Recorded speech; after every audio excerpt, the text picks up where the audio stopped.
As the Irish agri-food sector accelerates its efforts to reduce greenhouse gas emissions, just what are the practical steps farmers need to take to reduce their carbon footprint? This morning I'll be joined in studio by Teagasc Research Officer Dr. Deirdre Hennessy and Dr. Seamus Kearney, Signpost Specialist, to discuss reducing emissions from chemical nitrogen. We'll be going live into a Signpost dairy farm in Golden, County Tipperary to hear what's happening on the ground. And later in the programme, we'll hear from Dr. Siobhan Kavanagh, Signpost Specialist, on what's happening next week as part of Sustainability Week 2022.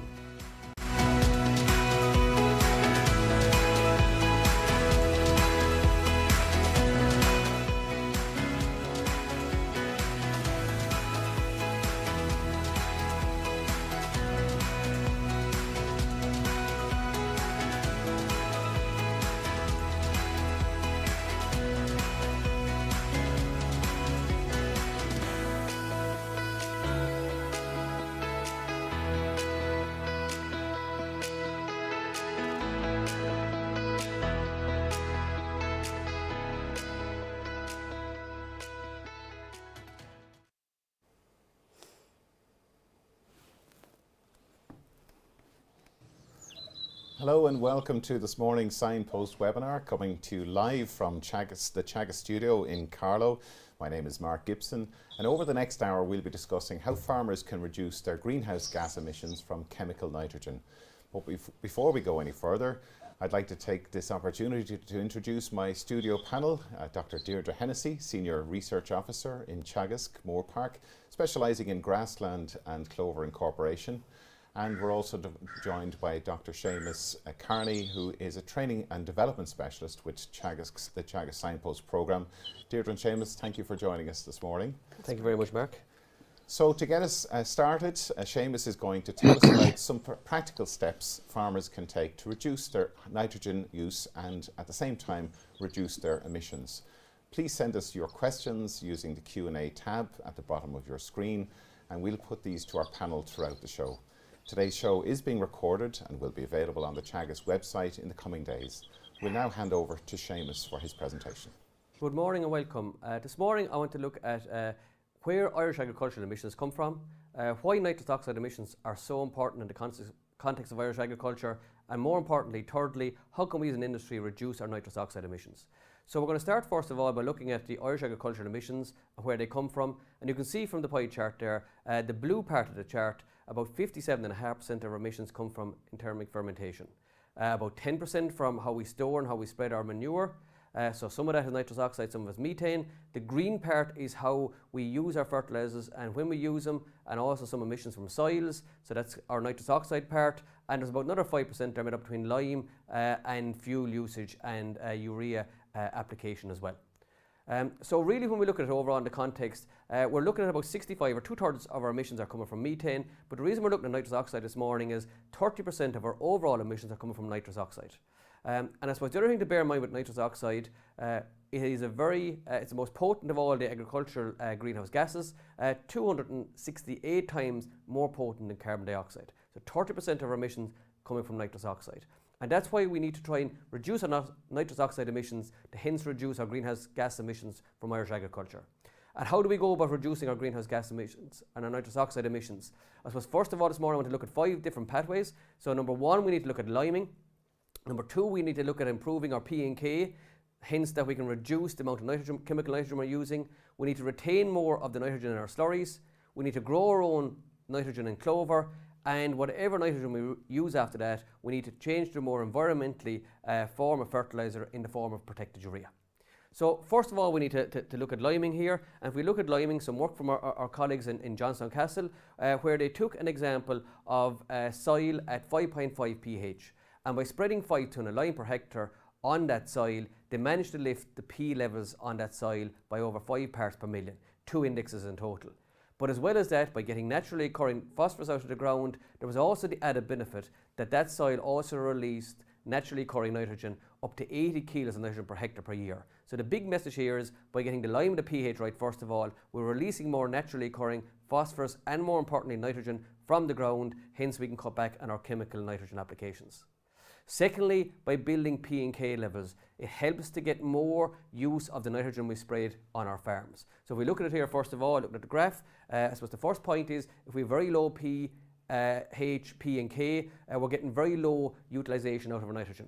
If we move to the next point, by getting the lime right, we're getting better utilisation. By improving the lime and the P levels, we're improving our utilisation better. By improving the P and K, we're improving it further again. And really the optimum is getting the lime, P and K. So that's lime over 6.2 for grassland, 6.5 for clover, and into index 3s and 4s for P and K, especially index 3 for productive farms. And by doing that, we're improving the amount of nitrogen that we can retain from the nitrogen we sprayed, and hence reduce the overall amount of chemical nitrogen we need to spread on our farms.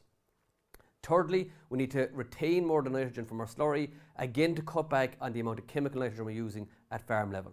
So if we look at it here, first of all, we have a splash plate, and this is kind of common over a decade ago on all farms. All slurry was spread by splash plate, and by spreading with a splash plate in the summer, we're only retaining about 3 units of nitrogen per 1,000 gallons, because we're losing a lot of it to volatilization and to the sun actually reducing the amount of utilization we're getting from our slurries. So by moving the splash plate to the springtime, we're doubling the amount of nitrogen we're retaining in our slurry. But really, the ultimate and the gold standard is to move our slurries from a splash plate in the summer to moving it in the spring, and ultimately trying to get our slurries spread by low emission slurry spreading. And by doing that, we're tripling the recovery of the nitrogen in that slurry. So by tripling the nitrogen we recover in the slurry, we're able to cut down on our chemical nitrogen that we use. Fourthly, we need to grow our own nitrogen, and by doing this, by getting our clover right on farms, so by getting the lime, P and K right, we can incorporate clover into our farms. And this is just some work showing the amount of clover in swards. This was work done by colleagues in Chagas Moor Park, where they were spreading 150 kilos nitrogen per hectare per year. And you can see starting off at the start of the year that the clover levels are low. Once we hit April and weather starts warming up, the clover starts to take off and replace chemical nitrogen on these farms. And by getting the clover right on farms, we can replace up to 100 to 120 kilos of nitrogen per hectare per year, again cutting down on the amount of chemical nitrogen we're using. But it's important that the clover ground is grazed tight in its first year to leave sun down to the base of the plant, and also that we need to get more than 20% clover to really get the nitrogen benefits from these clover swards. The fifth way we can try and reduce our nitrous oxide emissions is by moving our fertiliser to more environmentally friendly fertilisers. And if we look at it here from the graph, CAN is the most nitrous oxide of all our fertilisers. And if we compare it versus urea or protected urea, which are 70% lower in the amount of nitrous oxide emissions that they give off compared to CAN. So I suppose really we need to move away from urea as well, because there's ammonia in urea. We have a national ceiling for ammonia, which we've been in breach of for the last while. So really the big message here is we need to replace urea with protected urea to reduce ammonia, and we need to replace our CAN with protected urea to reduce our greenhouse gas emissions. And if we look at CAN and protected urea, every 5 tonne of CAN is the same as 3 tonne of protected urea. So the same amount of nitrogen, physical nitrogen in each of the scenarios, but by moving from CAN to protected urea, so from 5 tonne of CAN to 3 tonne of protected urea, at current prices we can save farmers €1,000 for every 5 tonne of CAN and move to 3 tonne of protected urea. And by moving every 5 tonne of CAN to 3 tonne of protected urea, we can save the equivalent of emissions of almost a dairy cow, 0.9 of a dairy cow, or 1.5 suckler cows. So really our summary from this morning, what we're trying to say is we need to reduce our chemical nitrogen first of all by getting our soil pH right, by getting our P and K levels right, by recovering more nitrogen in our slurry, by spreading it in the spring with low emissions, by growing our own nitrogen through clover. And any further nitrogen we use after that, we need to start moving from CAN to protected urea type products. And really when we look at it here, reducing our chemical nitrogen by 25% can give a reduction of greenhouse gas emissions on intensively stocked farms by in the region of 4 or 5% in greenhouse gas emissions. Where if we move from 100% CAN to 100% protected urea, we can deliver reductions of between 7 and 8% in greenhouse gas emission reduction at farm level. So thank you very much for your attention, and we'll now take any questions in the Q&A. And thanks, Seamus, for that presentation. A really compelling case for that shift from urea to protected urea. Just a reminder to use the Q&A tab at the bottom of your screen if you'd like to ask us any questions. And the session is being recorded. So, Seamus, thanks for joining us back here on the panel. Thank you very much, Mark. And Seamus, just to start out, I mean, what in your view, has the greatest effect in reducing greenhouse gases emissions on farms? Is it changing from CAN to protected urea, or reducing fertiliser use by 20% on farms? Yeah, excellent question, Mark. And look, I suppose the big one is to reduce our emissions. We haven't any big silver bullet, but I suppose protected urea is the closest thing we have, as I'd say, to a bronze bullet, the biggest technology we have to reduce emissions. So really, Mark, I suppose the big shift you want to make, first of all, is to move from CAN to protected urea, and also from urea to protected urea to reduce our ammonia. But by moving from CAN to protected urea, you're really bringing your nitrous oxide emissions down down to about a quarter of what they would be. So that is definitely a starting point. After that, Denmark, we work on trying to reduce the overall amount of nitrogen we use at farm level. And you mentioned in your presentation, lime, phosphorus, potash, and clover as ways of reducing the chemical nitrogen. Could you place these in items in order of importance? Yeah, I suppose the first building block, Mark, is lime. Okay, and if we look at grassland soils in Ireland, about 50% of the productive soils in Ireland now are low in lime. So that's the first thing, first of all, to release the nitrogen and the phosphorus as we're talking. Then the second part after that is to get the P and the K levels right.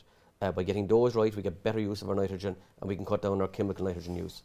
And really then, when all those are in place, you can start putting in your clover in at that stage, because clover needs over 6.5 pH. It needs index 3 for P, index 3 for K. So then the clover comes in as the third part of that step, and that's when you start fixing nitrogen, or really start growing your own nitrogen to reduce your overall chemical nitrogen. Deirdre, if I could turn to you, the government has set fairly ambitious targets to reduce the amount of chemical nitrogen being used by farmers. What can farmers do now to prepare for this low nitrogen future? Yeah, so they can start to put in place the things that Seamus has mentioned. Again, reiterating, lime, P and K, getting that right, but then start working on getting that clover in, and using good grassland management, measuring grass that's on their farm, using information like predicted grass growth, putting all that suite of information together, then they can make real decisions around reducing chemical fertiliser. So if you know what you're growing, you know what you need to feed your cows, then you can make the decision if there's an opportunity to reduce chemical fertiliser use.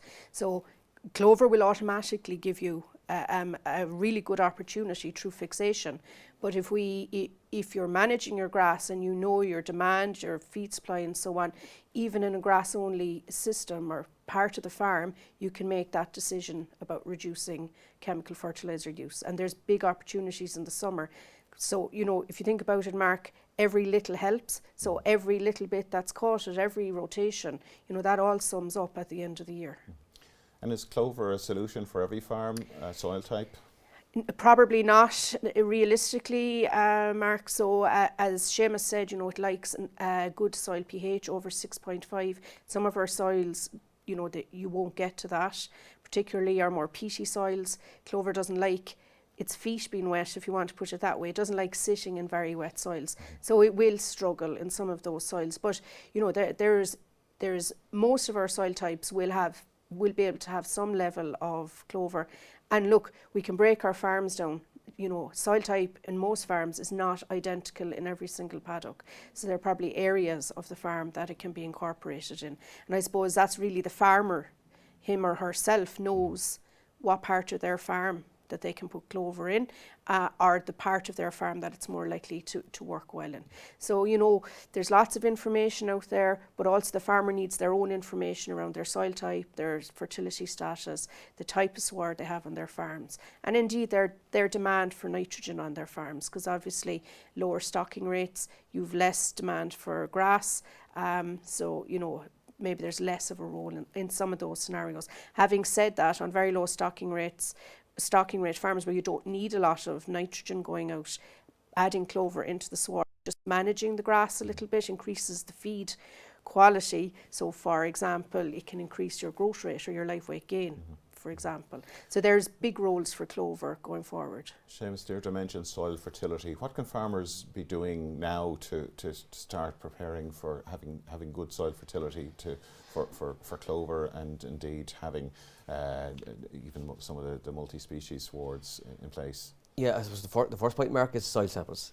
Take soil samples, number one, and have the soil samples. Number two, take the soil samples out of the drawer, make them live, even mark the paddocks that are good or bad for is lime, P or K, so at least you know what you need to build up on those paddocks then at that stage. So soil samples first of all, getting the P and K right, having a fertiliser plan, a nutrient management plan, so you know where you need to target the nutrients. And you'll see that in a minute with Edwin, like his farm is way ahead of the national average with lime, P and K, and that's one of the big foundations that Edwin has in his farm in order to reduce his chemical nitrogen, but also to improve the clover that he's growing on the farm then as well at the same time. Just finally, in relation to slurry, there is great nitrogen value in slurry, we know that. So which is more important? Is it spreading slurry in the springtime or using the low emission slurry spreading techniques? Yeah, well, I suppose we've gone from 0 to about 36% of our slurry now spreading low emission at this stage. So not everyone is spreading with low emission. So the first step is to get the slurry out early in the year. So ideally March, April, just before the 1st of May. That way you're retaining more nitrogen. Then if you can make the next step and putting out with low emission, you're going that really the gold standard of spreading slurry at that stage. And like basically 2,500 gallons of slurry in the spring with a low emission is replacing about 25 units of nitrogen. That's really your application for the first round. So definitely moving to the spring first of all, then getting it out with low emissions where at all possible. Okay, great. Well, we're going to come back to those questions and more, and do keep your questions coming into us. We see lots coming through. But next we're going to go live to the farm of Edwin Thompson in Golden, County Tipperary. But before we do that, we had the opportunity to catch up with Edwin a few weeks ago.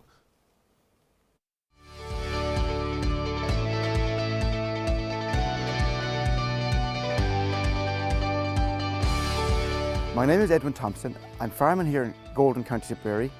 I'm currently milking 158 cows on a milking platform of 140 acres. We also rear the heifers here on the farm. It's a family-run farm, so I'm farming here with my parents, and we've one labour unit employed full-time as well. I'm married to my wife Diane. We have 3 kids who are also interested in farming, and they give a hand when they can.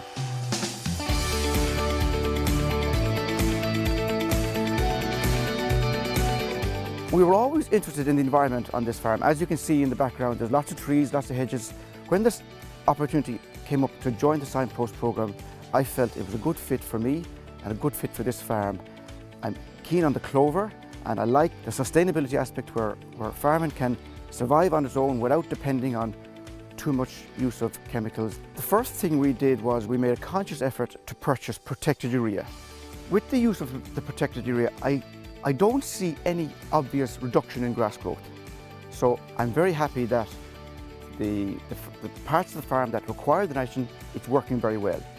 Also, we've invested in a slurry spreading system called, with a dribble bar, which is LESS, which is the less slurry spreading, which is very beneficial to the farming system here and to the dairy farming, because we can spread our slurry and we can graze it again quite quickly.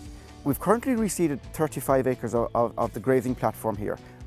On these clover paddocks, these got no nitrogen since the middle of May. But at the same time, we are watching the P's and the K's, so it got a half a bag of 0730 during the summer. It also gets dairy washings, and the lime is correct. The benefits are massive. Not only do I have cash in my pocket, but these paddocks, we don't have to spread them every time the cows graze them. So I'm saving on labour, I'm helping the environment, and I'm growing the grass.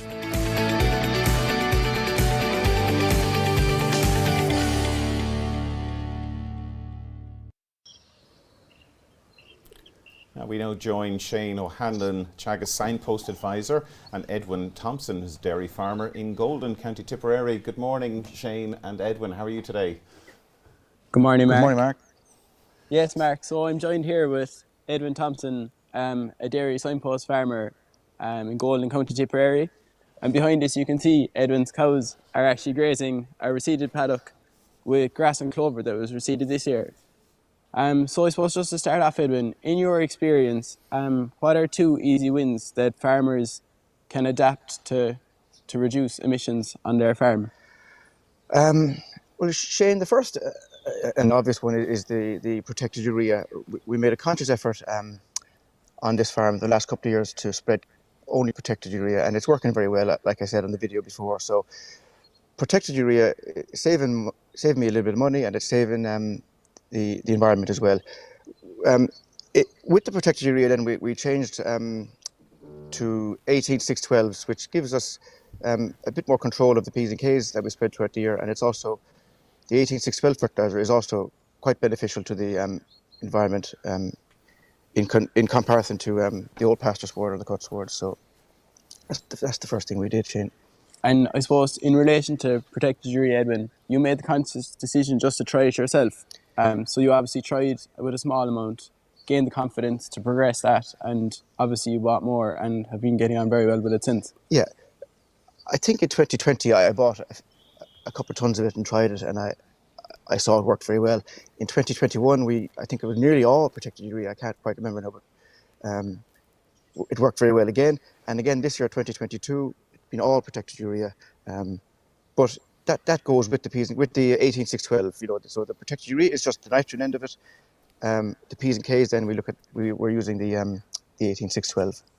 And is there any other practice, Edwin? Well, the dribble bar, of course, on the vacuum tanker has I see huge benefits to the amount of grass grown compared to the old splash plate where we're plastering the grass in slurry. The dribble bar just puts the slurry out in a nice little line, and in a nice line, and it's much nicer for the cows then to come along, and a couple of weeks later they can graze it. There's no tainting of the grass, and the grass has access to light and can grow much more effectively. So the dribble bar is a big help as well. And we just saw in your introductory video there, Edwin, that you've a lot of clover on this farm, and I suppose that has allowed you to reduce your nitrogen substantially, hasn't it? Yeah.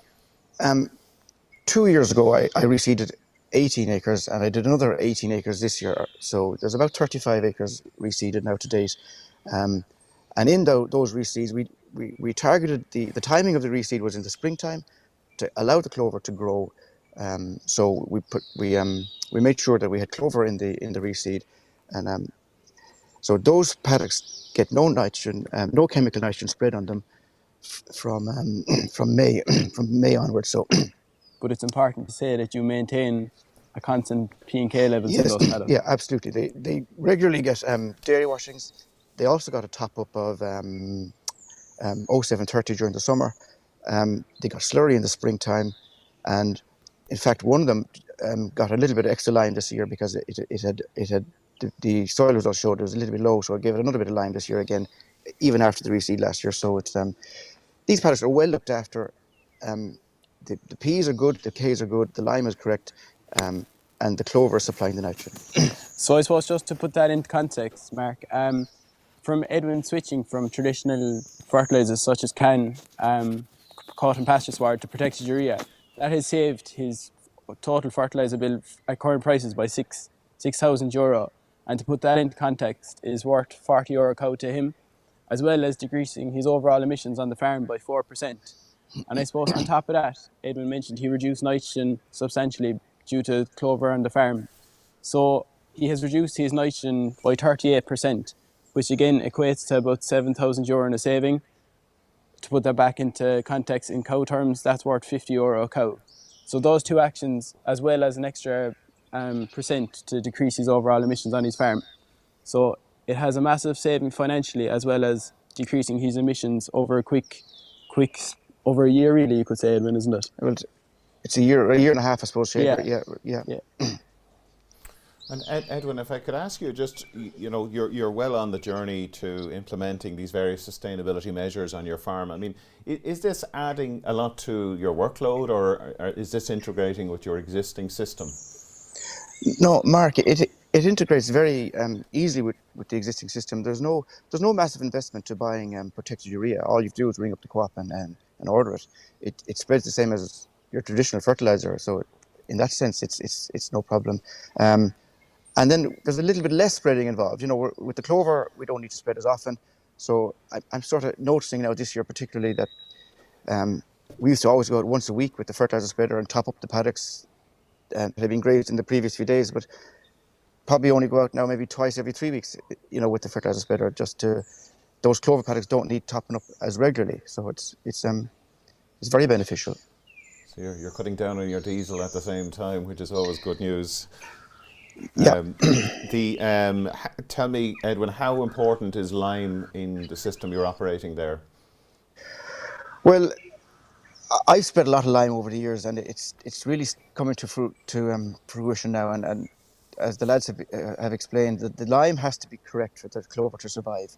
I suppose that historically here we were in the old rep system. We had to spread a lot of lime, and then I continued spreading that. I do regular soil analysis, so every 3 years, and anything that needs lime gets 2 ton of lime, and I'll be doing a bit more again now this autumn. And I suppose just on that, Mark, coupled with the lime, Edwin, there's a major focus on soil fertility on the farm, Edwin. So I suppose you're using low emission, you're getting good value from your slurry. You got your slurry analysed this spring, which is a great way to determine what you have exactly in your tank, and you can, I suppose, have a plan tailored based on what you have. So that's what you do, Edwin, and that's what you will do going forward. We got the slurry analysed, like you said, Shane, and that gave us great information on where to put the best, our strongest slurry, where to put it, and the more dilute slurry was suitable then on the grazing paddocks, and that kind of thing. Also, we sat down at the start of the year we came up with a plan for the fertiliser, which was a great. Shane came along, and my tip crop advisor Andrew Neal came along. We sat down in the kitchen. We came up with a plan, and we purchased as much phosphate as we could that my allowance allowed. So we forward bought 18,612 and to maximise our phosphate allowance, and that was used then during the year. And once we had a plan in place, it was very easy to implement it. Very good. Shane, if I can ask you, I mean, you're working with a number of different Signpost farmers in the region. What has been the general response to the programme and the measures that are being rolled out on farms across the region? Yeah, that's correct, Mark. So currently I'm working with 3 Signpost farmers in the Tipperary region. So I suppose it's, as Edwin said, it's getting the basics right, and I suppose at the start of the year, it's drawing up a plan and trying to follow that plan as best you can. So again, I suppose it's the easy wins, as Seamus said. It's adopting protected urea. It's not a big investment in relation to labour or infrastructure. It's just a case of going to your co-op and putting in that order and starting from there. And I suppose, as Edwin has explained, he started, I suppose, with a small bit and has progressed and has seen nothing but advantages from it. So I suppose that's what we're on the Signpost programme trying to encourage, and supporting farmers and trying to adopt those new practices. Excellent. And maybe if we could ask Edwin, I mean, since you joined the programme, the measures you've implemented, are you seeing immediate effects, be it on the sward or your pocket? Yeah, for me, Mark, the big thing was to get the clover up going. So we did a lot of reseeding, like we've said, and once you get your reseed established and graze it regularly, and there's no more nitrogen spread on that particular paddock for the rest of the year. So, you know, and that's a big saving. You know, there's 18 acres last year, 18 acres again this year, so we have 30 odd acres there, with no chemical nitrogen since May. So, you know, it's very beneficial. Great. Okay. Thanks, Edwin and Shane. We're going to just broaden the discussion here to include our panel here in studio as well, and we have some questions coming in as well for you, Edwin and Shane. But Deirdre, if I could turn to you, there's a question coming in relation to the bloat issue that can sometimes be associated with clover establishment. Are there any concerns that we should have around that? Yeah, Mark, so like bloat is a concern in clover systems. I suppose it's probably a bigger concern, you know, in the scenario that Edwin is in, where he's converting the farm, we'll call it, to a clover system. So, you know, he's moving between clover and no clover paddocks, and I suppose a bit more of an increased risk there. So I suppose firstly the thing about bloat is what is bloat? So it's a build-up of froth basically in the rumen, and a build-up that traps the gases that the cow is normally belching out, and that causes the bloat. But you know, there's lots of things we can do that are relatively straightforward in terms of minimising the risk of bloat. So, you know, things like watching post-grazing sward heights. That means, you know, your cows aren't being underfed, they're not going to be hungry going into a clover paddock, they're not going to gorge on the clover. So clover, cows do show a preference when they go into the paddock to graze the clover first. It's very low dry matter, there isn't a lot of fibre in it, and that's what results in that froth building up in the rumen. keep some fibre into the cow, so it could be a bit of concentrate. If you're in kind of a perfect storm situation where you have like wetter or low dry matter material that the cows are eating. So at the moment, dry matters are fairly low in pastures. We've had a good bit of rain, but swards are quite lush still, so dry matter is relatively low. So the things you need to do in that kind of scenario is make sure the cows are not underfed or not hungry going into the paddock. So don't be grazing too tight, as in don't be going below 4 centimetres. If you are, that means the cows haven't enough in their rumen basically going into the new break. You can give them a smaller break for a couple of hours, put up a strip wire, and after 2 or 3 hours move that. But by doing that, you're forcing them to eat the grass as well as the clover, so they're getting some fibre into the rumen. This time of the year, there's probably a bit of concentrate going in as well. Make sure that's available. And then, you know, once they have some fibre in the rumen, you can take down that strip wire and they can work away grazing on the paddock for the rest of the day, and they'll be fine. You can use bloat oil as well if there's a fear or a risk of bloat. Put some bloat oil in the water the day before and while they're in the paddock. This is a little bit in the rumen, because having oil in the rumen helps to break down that foam. And for a farmer, it sounds you need to be informed before you make that decision to increase the amount of clover in your swards. How should farmers go about educating themselves on that? Yeah, so we actually have some guidelines on the Teagasc website, just a few steps around bloat management. We have a little booklet that we published earlier in the year, and there's a section on that again, bloat management. But talk to your advisor, talk to other farmers who have good experience with clover. And I suppose it's just a little bit about being aware.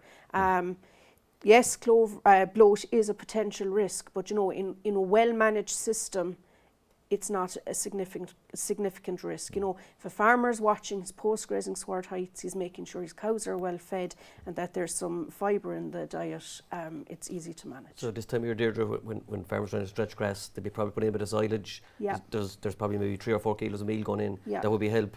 What Big help, Seamus. Put up 2 fences, one what they're going to eat for that 12-hour period, but give them a smaller break for the first couple of hours, just to make them eat the grass with the clover, to try and dilute the amount of clover they can take in at any one time. Yeah, if you're worried, but if they're eating silage and a bit of concentrate, there's going to be fibre in the rumen. And would you let the cows go out at their own pace in the paddock, or leave them out to herd together?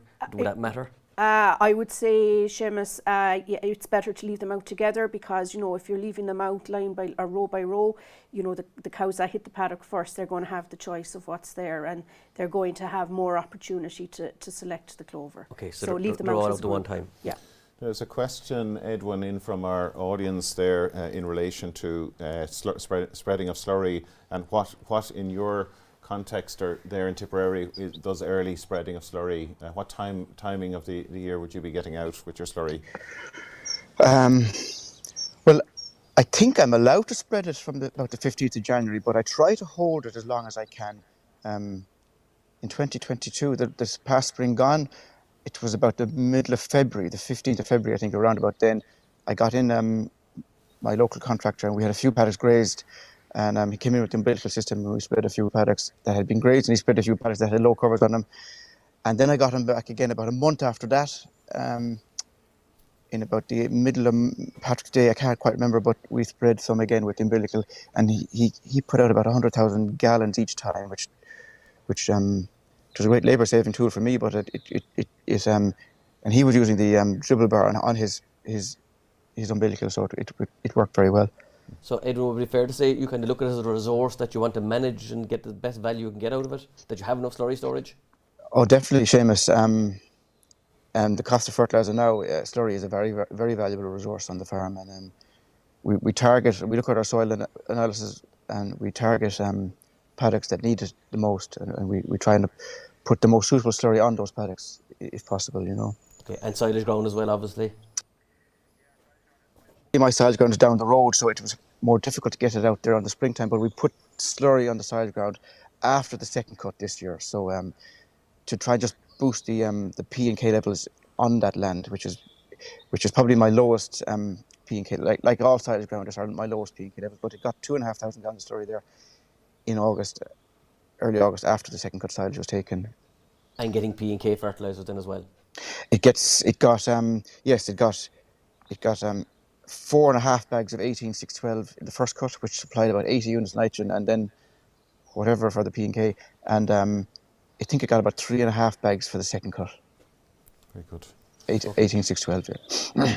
We have a question in from our audience. I think Deirdre is probably one for you. Just it's in relation to red clover and more red clover than white clover in the diet. Will that increase the fibre in the diet overall? Yeah, so red clover is a bit more fibrous, just simply by the way it grows and its growth structure. It has more of a stem than white clover.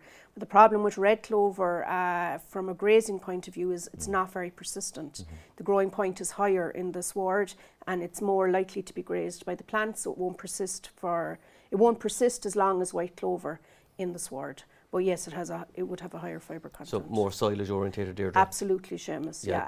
And you know, look, we just need to look at our organic colleagues, our organic farmers. You know, they use that as their main protein source for their winter feed. So it is very good feed. Getting up to 3 crops of silage off it during the year. Yeah. I wonder, is there any experience, Shane? Is there any experience of red clover being sown in your region? There is, Mark, but I suppose a lot of farmers are like Edwin. They're trying to get their soil fertility right and trying to manage, we'll say, white clover in the swards, but definitely red clover has become more popular.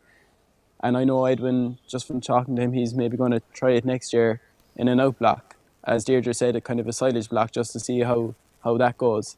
So yeah, I know there has been good uptake, no, in fairness. Yeah, just maybe a question to Edwin there. Edwin, lime, do you have a specific time of year, or is it all year round, or when do you spread lime? No, whenever it suits, Seamus. It can be difficult to get an opportunity. So I did a bit in the springtime. It just happened to get a paddock grazed and it suited, so I got a bit done in the springtime. And I have a bit in mind now to do this autumn, but hopefully it won't get too wet. It needs to be done in the next couple of weeks. So timing, time of the year wouldn't matter, Seamus. If it suits, I'll try and do it. Yeah. Okay, so you know specific time. I suppose the one thing there, Mark, like credit the farmers, like we hit a 40-year high in lime last year, 1.35 million tonnes. So, and it looks like we could even probably go higher again this year. The government are bringing in a subsidy. In the budget there's 8 or 9 million there for lime as well. So really, it's the starting block for any foundation, out there. For any farm. Very much so. Yeah. Absolutely. So that soil fertility is so important as your foundation for getting good crop. With some questions in relation to multi-species swards, Deirdre.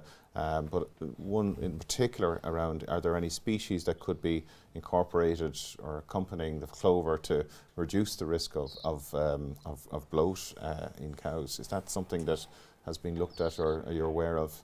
We haven't really done any work on that, Mark, but in multi-species swards, because you have a mix, we'll have more fibre in the sward, so it's likely that your risk of bloat is going to be reduced. So something like plantain or chicory, which have they're very digestible, they're likely to help reduce. And of course, if you have those in the sward, you probably have slightly less clover because plant space competition and so on. Now the issue with some of the herbs is persistence. From our experiences, plantain looks like it's relatively persistent. We only have a few years' work done on that yet. Chicory, less so. Probably the trampling and so on from the cows make it less persistent. Seems to do okay under cutting type scenarios, which would be, a lot of the knowledge around multi-species swards is coming, say, from Europe and so on, but a lot of the work's been done under cutting rather than grazing, so Teagasc are doing a lot of work now with grazing herbs. But there are other benefits to having herbs in the sward, or for having multi-species swards around perhaps growth during drought periods. There's some evidence from New Zealand that plantain may help with reducing nitrate leaching and capturing nitrogen over the winter because it's more active in terms of growth over the winter. So look, there's lots of interesting and potentially beneficial benefits of multi-species, but I suppose we need to know a little bit more about how they persist in particular in our grazing systems. Just a question for you, Seamus, there coming in around compound fertilisers. It's great to see such reductions in application. If emissions reductions need to increase more over the next 10 years, will it be necessary and possible to stop chemical nitrogen application altogether? I mean, is that something that we foresee? Yeah, look, I suppose Deirdre mentioned some of our colleagues in organics that they do get away without chemical nitrogen, but I suppose it's all about matching what you can grow on your farm to the kind of demand that you have then as well, Mark. So back to stocking rate. And I suppose that's the other thing, technology as well, like farmers. I suppose we have a target of cutting back 20% mark by 2030. And it looks like up to the end of June this year, the first 3 quarters of the fertiliser year, which starts in October, the nitrogen use or nitrogen sold in Ireland was back 19%. Now, so we're pretty much where we need to be, but the worrying thing is we're back 30% in P and K. And like for some farmers that are low in soil fertility, maybe a bag of oats of 18612 might give them the same amount of grass grown as a bag of cut or pasture sward, because you're getting now more P and K automatically by going with the bag. And so that's the other thing what Edwin is doing with the 18612. He's concentrating the P and K into a shorter amount of spreading periods, and he's opening up more opportunity. That's the other big one as well, to go straight nitrogen in the form of protected urea. So he's going to lower emitting 18612 as a compound, as he said, lower than cut and pasture sward, and he's going for the lower emitting the protected urea then as well, versus CAN. And like what he's doing there is saving them €90 a cow. Like for the average farmer, that's €9,000 or €10,000 in a year for very little extra kind of work we're talking about. Excellent. Okay, so no doubt price has had a huge impact on that usage over the last number of years as well.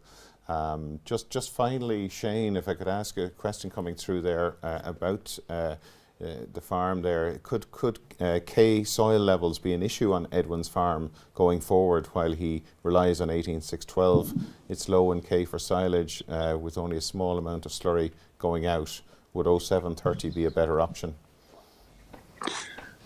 Well, I suppose, Edwin, you're kind of focusing your P and K application early in the year, and on silage ground, you're obviously taking your first cut off that, so you have offtake off the ground.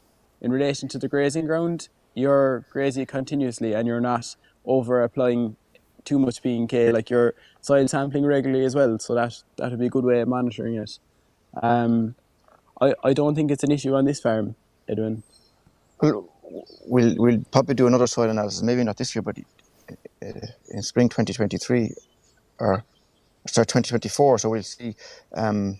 Just keep an eye on it. I suppose that's all we can do. I suppose maintaining it, then and I suppose I know, Mark, like Edwin is using a small bit of 0730 as well there on some ground that needs it. And for some farmers, like I suppose, like really 3 fertilisers would nearly do for most grassland farms. So you go 18612 to get your P out. You're getting the P in the 6th part. You go with your protected urea for your straight nitrogen, so you're getting your nitrogen out that way. And if you need to top up, then Mark, on some of the other paddocks with K, you have 50% muriated potash, which would get out your K on those paddocks then that need an extra bit of K as well. So like ideally those 3 fertilisers, they're the cheapest form that you can put together of fertilisers, and they're the lowest emitting combination that we can come up with well at the same time. A lot of positive remarks coming in here about the work that's happening out on Edwin's farm and this Teagasc Signpost programme. Just some more technical questions here. Question around experience that we have of using beans or other protein crops as a break crop to bring up the soil fertility. Is there any experience that we have on that? Do you want to take that one, Deirdre? Yeah, limited enough, but having said that, beans and peas and so on, they're legumes, so they I suppose operate in a similar manner to clover in that they can fix nitrogen, and we know from research elsewhere that if you have legumes like beans and peas, the residues that are there afterwards increase your soil nitrogen certainly for the next crop. So I suppose they fit quite well in a tillage type scenario. Probably a little bit more challenging in a grassland system where you're not rotating in with a crop. But yes, like overall, they do fix nitrogen and they increase the residual nitrogen that's there, or the organic nitrogen that's in the soil that can be released through mineralisation for the subsequent crop. Okay, very good. Seamus, some questions coming in about the treatment of slurry. There's various different options and products out on the market there. Do any of these products, have you seen any of them that hold ammonia and condition the soil, or do we have any research to support the claims that are being made with some of these products? Yeah, I suppose there is research ongoing, Mark, with our colleagues in Johnson Castle at the minute to see can they reduce the greenhouse gas emissions and ammonia emissions. That's kind of early stage work at the minute. There's also some biological additives that some farmers use, and they seem to work that they make the slurry a bit more dilute. It's easier to agitate, definitely from some of those ones as well. But there is some work ongoing at the minute, Mark, with our colleagues in Johnson Castle, which will be coming on stream in the next year or 24 months. Just in terms of the availability of some of the protected urea, I know there were some issues mentioned in the last 12 months. What's the situation like there at the moment? Yeah, very much. Look, I suppose as part of the Signpost programme, we were very conscious pushing protected urea last year if it wasn't available. But like we have gone, we're at about 16% at the end of June, Mark, for all our straight nitrogens used as protected urea. We'll probably rattle about 20% this year. As well as that, between the ordinary urea, we're at about almost 30% of our straight nitrogens as well used. So we can start protecting our ordinary urea, and at our current rates of protected urea, we're nearly 50% of our straight nitrogen is protected urea then at that stage. But the availability, definitely this year, there was fertiliser brought in early in the year, and as the fertiliser was restocked by a lot of the merchants, Mark, there was a lot more protected urea coming in. So there was definitely a lot more availability, and we know from farmers they are looking for a lot more now at this stage. And definitely the question is coming back, Mark, I suppose, with protected urea is, it's how long does it last in the bag, and the dates that it's actually in the bag at this stage. So farmers are trusting the science, they're finding it works very well on farm, and they're moving on to the next one now, is how far can they actually bring the product before it goes beyond the shelf life. And I suppose that's the other thing just to mention as well, protected urea, Mark, it kind of has 6 month kind of shelf life as such. So what happens after the 6 months is the inhibitor on the urea can actually maybe break down, and the product just works the very same as urea. So if someone has it over the winter and they're worried whether it's stored or not, just use that product as the first couple of rounds next year. It'll work the very same as ordinary urea, worse, as protected urea is best, and they will get it to work to grow the grass that they need to grow. But it's, I suppose, to get the value is really, I suppose it's important to get it spread within that window, really, because otherwise you're absolutely, spending Mark, the extra on the protected urea. And the big advantage of protected urea, you can use it any time throughout the year. So it works the very same as can, and it'll work at the shoulders of the year the very same as urea, but it's lower on ammonia and it's also lower on greenhouse gas emissions. That's the big win, the win-win for farmers. And Edwin, you were saying to me earlier that you haven't noticed any difference really between the protected urea and your previous fertilizers that you were using. Is that correct? Yeah, that's correct, Mark. I honestly can't say that I see any reduction in grass growth from changing to protected urea. So, very good. Okay. And I suppose just on that, Mark, so Edwin, in fairness, is measuring grass and is on pasture base, and we monitored grass growth this year compared to last year, and I suppose using protected urea and reducing his nitrogen has seen no significant decrease in grass growing this year compared to 21. It's back about 0.8 of a tonne, but we're putting that down to drought, which I think is fair to say, we can assume. And we have a question here of what about grass growth and fodder production at Edwin's farm? Have grass growth levels maintained with the change of fertiliser application? I think you've more or less answered that question. I think that is something that you haven't seen a massive impact on. Let me have a look here. So we have just a question in relation to advice for farmers, Seamus, regarding fertiliser use for 2023. Any general recommendations there? Yeah, great to get the opportunity, Mark. Look, any farmer who's looking in what fertiliser for 2023, if you're looking for value money, first of all, you go with 18612 to get out your P's and K's. You go with protected urea to get out your nitrogen, and if you need a little extra K in to top up after that, muriate of potash. And the beauty is those combinations. And are we talking about all farms or dairy specifically? All farms, Mark, across the board, and like especially heavily stocked farms. Like we're seeing it with a lot of our Signpost farms. The €40 Shane mentioned there about changing fertiliser type, we're finding that €40 to €50 per cow saving across the board on a lot of our more heavily stocked Signpost farms. So it's a huge saving. Like on the average farm, switching fertiliser type alone is about €5,000. And I know, Edwin, when we did the calculation with yourself, I suppose unfortunately you don't get the 14,000 handed to you in a briefcase or anything. But like when we did a calculation yourself in the last couple of days, Edwin, you would feel that your fertiliser bill didn't go up as much maybe as you thought it was going to go up this year with the combination you used. Would that be fair to say? Definitely, Shane, Seamus, definitely. You know, at the start of the year, we were worried about big fertiliser bills coming in, but for me, with the changes we made there, we came in pleasantly under the target. You know, so it was great. Yeah. Great. We have a question, Deirdre, in relation to the incorporation of clover, maybe in an existing sward, and when is the best time to stitch in clover if you don't want to do a complete reseed, and what's the best method? Really good question, Mark. The best time to stitch in is in April, so as early as you can in the year. And it works very well most of the time. There'll be the odd time it won't work and you might have to go again, and that's okay. A little bit of perseverance or stubbornness, so the best way to put it in, if you can, is so to have good conditions. First, make sure your soil fertility is right. Make sure your sward is good perennial ryegrass sward. So why that's important is if you have an old butty sward, like an old permanent pasture, your clover seed is tiny. It's like the full stop on a page, Mark. You need to get the seed to touch the soil. So good perennial ryegrass, low weed content, good soil fertility, graze off really tight, like down to 3.5 centimetres if you can. Absolutely clean out that paddock, and then go in with, if you can, with some kind of a drill like a 9-bock or a guttler or something like that, so that you're getting that seed to soil contact.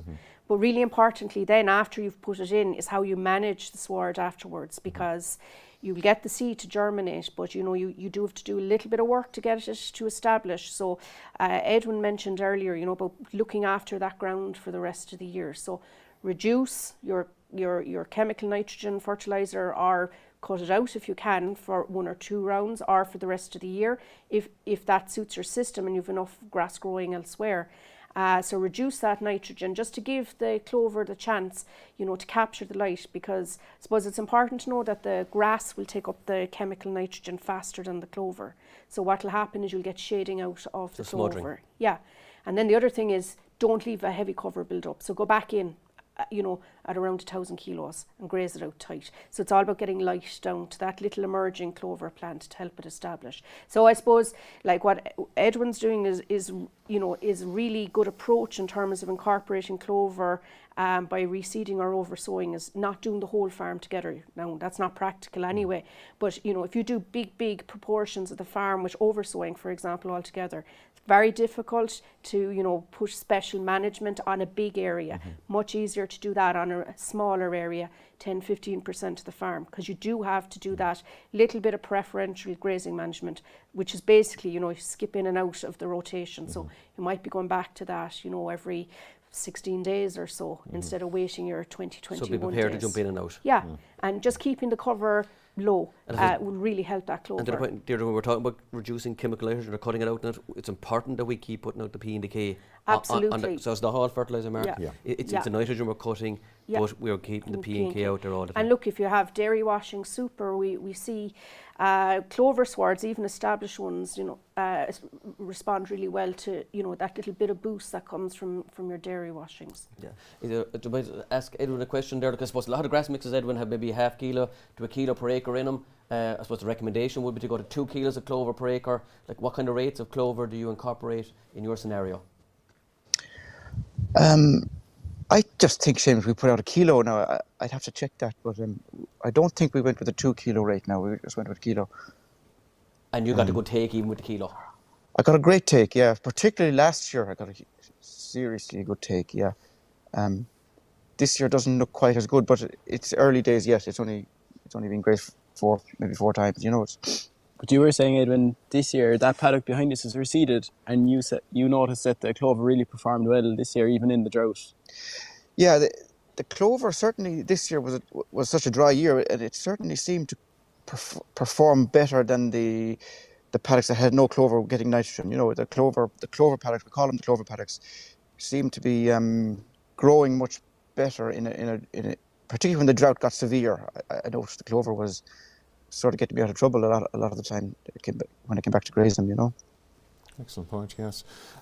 We have a question here about some farmers being afraid that clover might take over some paddocks. Is this an issue, or have Deirdre or Shane or Edwin, have you come across any that is an issue? Not really, realistically, Mark. So, Seamus showed in his presentation the I suppose the growth curve or the contribution to the sward of clover across the year. So, this time of year you're going to have high clover contents in your sward. So 50, I've heard of even 60% in the last few weeks. But like across the year, you're still only going to have about 20% average. For most farmers, the issue will be actually getting and maintaining that 20% average rather than clover taking over. And I suppose, look, a rule of thumb, if it looks like there's 100% clover in the paddock, it's probably about 50%. Half it. Yeah. Remember, the clover plant is different. The leaves are more upright, they're bigger, they take up a big area than the grass. The grass grows up more, so you will see it being more dominant. But, realistically, Mark, that's not a major concern. And, I suppose one little bit of advice, if there are paddocks that you think have a lot of clover in them right now, maybe graze them a bit later in the last rotation. Okay. Yeah, so you're taking off that cover. And getting the light down and in getting spring the light as well. down. So you're giving the ryegrass loads of opportunity for tillering. So it's just a little bit of playing around with the management. A lot of clover, graze it later in the last rotation. Okay, thank you very much for that. We're coming to the close of our session now. I just want to say a big thank you to Edwin in particular for an early start this morning. I know you had in preparation for this morning's link, but thank you so much for allowing us onto your farm. And Shane, also thanks for your help in organising this interview. To our panel here in studio, Seamus Carney and Deirdre Hennessy, thank you so much for your participation. We're now going to hear how you can be the winner of €250 if you tune in. Stay tuned in to us now for a moment.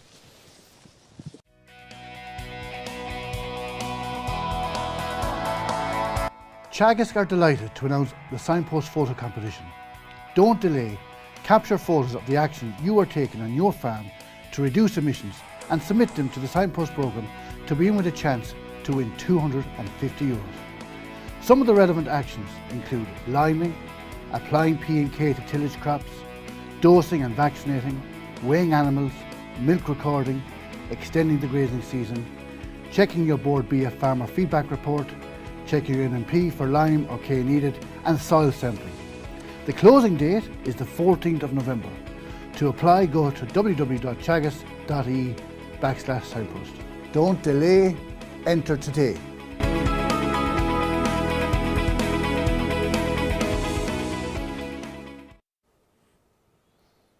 Okay, now we're going to go back to County Tipperary, where we're joined by Dr. Siobhan Kavanagh, who is Communications and Engagement Specialist with the Signpost Programme team.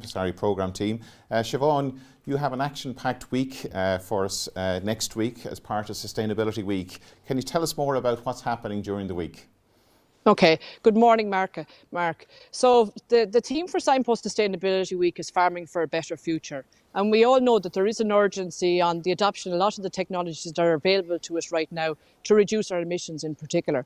So the focus for the week is on identifying those simple actions that farmers can take over the next 12 months to help improve sustainability on their farm. So the main themes are around reducing greenhouse gases, enhancing biodiversity, improving water quality, and soil health. So we will have key messages coming out in each of those areas through the week. And what we want farmers to do is to identify a couple of simple actions that they can adopt on their farm over the next short while.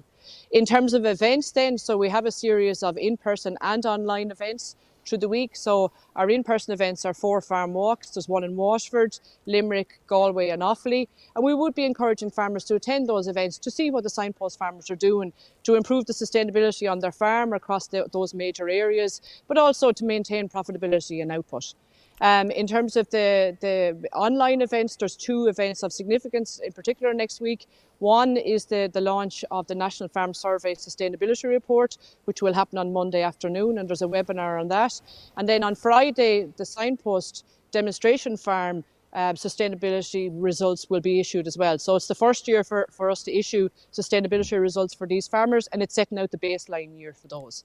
So aside from that, then there's two other things happening. We're launching a sustainable fertiliser training programme that's available for rural professionals, and I suppose that is one of our key starting points, is to reduce our emissions from nitrogen. So that's a really important course, and that's in conjunction with Teagasc Connect Ed and ICOS. And then Declan has just mentioned there the photo competition that we're also running next week.